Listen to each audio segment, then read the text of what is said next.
Hello दोस्तों, स्वागत है आपके अपने यूट्यूब चैनल एडवाइस एकेडमी में। और इस वीडियो में मैं बात करने वाला हूं NCERT math class 8 exercise 3.4 question number 1 और 2 जो कि अंडरस्टैंडिंग क्वाड्रिलेटरल का चैप्टर है। दोस्तों, सबसे पहले हम क्वेश्चन नंबर 1 को सोल्व करेंगे।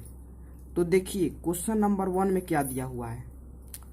यही क्वेश्चन में बहुत बच्चों का लगातार कमेंट आता है कि इस प्रकार का क्वेश्चन हमसे नहीं बनता है, आप ऐसा क्वेश्चन को बहुत ही अच्छा से समझाइए। तो देखिए दोस्तों, मैं आप लोगों को बताना चाहता हूँ, यहाँ पे आपको क्या करना है, स्टेट वेदर ट्रू और फॉल्स।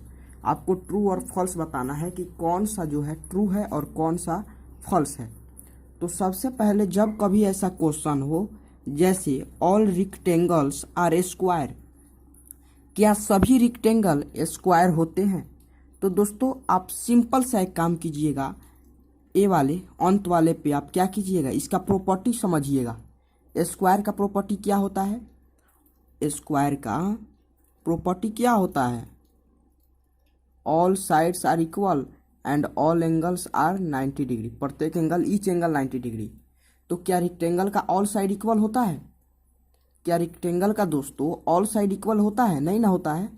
तो डायरेक्ट आप लिख दीजिएगा फॉल्स, यानी इसके प्रॉपर्टी के समान, यानी इसके प्रॉपर्टी के सेम अगर इसका प्रॉपर्टी हो तो आपका आंसर होगा ट्रू, और इसके प्रॉपर्टी के जैसा सेम प्रॉपर्टी अगर इसका नहीं हो तो आपका फॉल्स हो जाएगा। तो यहाँ पे स्क्वायर के जैसा प्रॉपर्टी रेक्टेंगल का प्रॉपर्टी नहीं है, तो आप लिख सकते हो फॉल्स। अब दोस्तों क्वेश्चन नंबर बी पे आते हैं। क्वेश्चन नंबर बी में क्या कह रहा है कि ऑल रोम्बस आर पैरेललोग्राम। तो देखो पैरेललोग्राम का क्या प्रॉपर्टी होता है, opposite sides and opposite angle are equal. Opposite side और अपोजिट एंगल पैरेललोग्राम का इक्वल होता है। तो स्क्वायर में क्या अपोजिट साइड और अपोजिट एंगल इक्वल होता है, बिल्कुल होता है। रोम्बस में तो सभी साइड इक्वल होते हैं, इसलिए आप उसके अपोजिट साइड और अपोजिट एंगल भी इक्वल होता है। तो यहाँ पे इसके जैसा प्रॉपर्टी इसका भी आ जा रहा है, तो इसका आंसर दोस्तों आपको ट्रू हो जाएगा। अब आइए क्वेश्चन नंबर सी पे आते हैं। क्वेश्चन नंबर सी में कह रहा है कि all square are rhombus and also rectangle. क्या सभी स्क्वायर रोम्बस और रेक्टेंगल हैं। तो देखिए क्या सभी स्क्वायर रोम्बस और रेक्टेंगल है, तो रेक्टेंगल का प्रॉपर्टी क्या होता है, opposite sides are equal and each angle 90 degree. Rhombus का क्या प्रॉपर्टी होता है, all sides and opposite angles are equal. All sides and opposite angle are equal, all side and opposite angle are equal. और इसका होता है opposite sides and all angle 90 degree. तो क्या इसके अपोजिट साइड इक्वल हैं, बिल्कुल हैं। इसके अगर आधार पे हम देखते हैं तो इसके अपोजिट साइड इक्वल हैं और अपोजिट एंगल इक्वल हैं। और इसके आधार पे देखते हैं, नहीं रोम्बस के आधार पे देखते हैं तो सभी साइड इक्वल हैं और अपोजिट एंगल इक्वल हैं। और इस रेक्टेंगल के आधार पे देखते हैं तो इसके जो हैं अपोजिट साइड इक्वल हैं और प्रत्येक एंगल 90 डिग्री के हैं। तो ये क्या हो जाएगा आपको आंसर, इसका आंसर आपको ट्रू हो जाएगा। अब दोस्तों क्वेश्चन नंबर डी पे आते हैं। दोस्तों अब क्वेश्चन नंबर हम डी सोल्व करेंगे। तो क्वेश्चन नंबर डी में जो है आपको क्या कह रहा है, all squares are not parallelogram. क्या सभी स्क्वायर पैरेललोग्राम नहीं होते हैं। तो देखिए पैरेललोग्राम का प्रॉपर्टी होता है opposite sides are equal and opposite angle are equal. तो क्या सभी स्क्वायर में अपोजिट साइड और अपोजिट एंगल इक्वल नहीं होते हैं, होते हैं। तो यह क्या हो जाएगा आपको, इसका आंसर फॉल्स होगा, फॉल्स। देखिए दोस्तों समझ करके बनाइएगा तो जिंदगी भर याद रहेगा, और तुक्का मारने वाला काम कीजिएगा तो बहुत ही जल्द भूल जाइएगा। अब आइए क्वेश्चन नंबर ई सोल्व करते हैं। All kites are rhombus. क्या सभी काइट्स रोम्बस हैं। तो रोम्बस का फॉर्मूला अप्लाई कीजिए। क्या होता है रोम्बस के formula, opposite sides and opposite angles are equal. दोस्तों तो सबसे पहले रोम्बस का अपोजिट साइड्स और अपोजिट एंगल इक्वल होता है, लेकिन काइट्स का भी अपोजिट साइड्स और अपोजिट एंगल इक्वल होता है, नहीं होता है। इसका होता है एक quadrilateral with exactly 2 pairs of equal consecutive side. तो यहाँ पे आपको ई में फॉल्स हो जाएगा। अब देखिए, अब कह रहा है कि ऑल रोम्बस आर काइट्स।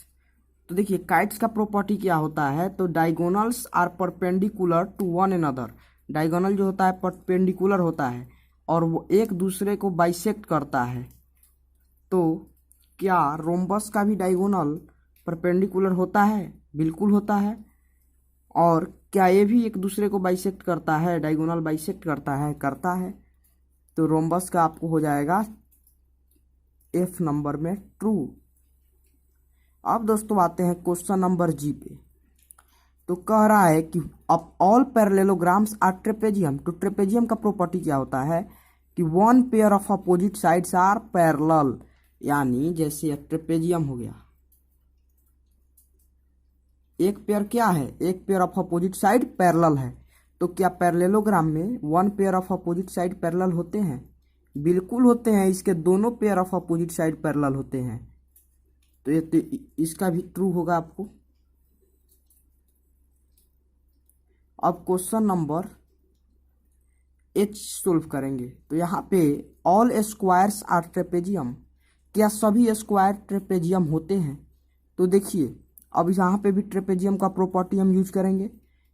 तो ट्रेपेजियम का प्रॉपर्टी क्या होता है कि one pair of opposite sides are parallel.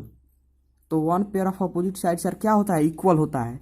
तो क्या सभी स्क्वायर में one pair of opposite sides equal होते हैं? बिल्कुल होते हैं। ए वाला इसके इक्वल होता है या पैरेलल होता है। तो यहाँ पे भी आपको H नंबर में ट्रू हो जाएगा। अब दोस्तों क्वेश्चन नंबर 2 पे बात करेंगे। दोस्तों अब क्वेश्चन नंबर 2 सोल्व करते हैं। तो क्वेश्चन नंबर 2 में क्या दिया है, identify the quadrilaterals that have 4 sides of equal length. यानी आपको क्या करना है, आइडेंटिफाई करना है क्वाड्रिलेटरल्स को जिसके 4 साइड्स ऑफ इक्वल लेंथ, यानी जिसके चारों साइड क्या होते हैं, बराबर लेंथ के होते हैं। यानी सभी के साइड क्या होंगे, बराबर होंगे। तो कौन सा क्वाड्रिलेटरल का सभी साइड बराबर होता है? तो आपको आंसर हो जाएगा इसका, एक हो जाएगा स्क्वायर, क्योंकि स्क्वायर के सभी साइड्स यानी ऑल साइड्स आर इक्वल और प्रत्येक एंगल 90 का होता है। यानी यहाँ पे क्या पूछ रहा है, जिसका सभी साइड इक्वल होते हैं उसका नाम बताइए। और एक आपको हो जाता है रोम्बस, यानी जिसके भी सभी साइड इक्वल और अपोजिट एंगल इक्वल। तो यहाँ पे कह रहा है कि identify the quadrilaterals that have 4 side of equal length. यानी वैसे क्वाड्रिलेटरल का नाम बताइए जिसके चारों साइड क्या हो, इक्वल हो। तो एक आपको स्क्वायर हो जाएगा और दूसरा आपको रोम्बस हो जाएगा। ठीक है। अब क्वेश्चन नंबर बी को सोल्व करते हैं। तो देखिए क्वेश्चन नंबर बी में कह रहा है कि 4 राइट एंगल्स होना चाहिए। वैसा क्वाड्रिलेटरल्स जिसका चारों एंगल्स क्या हो, 90 डिग्री का हो, प्रत्येक 90 को हो, यानी चारों एंगल 90 का हो। तो ये कौन सा एंगल हो जाएगा आपको? तो आपको हो जाएगा एक स्क्वायर हो जाएगा जिसके प्रत्येक एंगल 90 डिग्री के होते हैं। और एक आपको क्या होगा, रेक्टेंगल यानी आयत जिसके अपोजिट साइड इक्वल होते हैं और प्रत्येक एंगल 90 डिग्री के होते हैं। तो एक स्क्वायर हो जाएगा और दूसरा जो है आपको रेक्टेंगल हो जाएगा। तो दोस्तों मैं उम्मीद करता हूं कि आप क्वेश्चन नंबर 1 और क्वेश्चन नंबर 2 बहुत ही अच्छी तरीके से समझ गए होंगे। और दोस्तों मेरे चैनल को सब्सक्राइब करें, लाइक करें, और समझ में आया हो तभी कमेंट करें और नहीं समझ में आया है तभी कमेंट करें। धन्यवाद दोस्तों।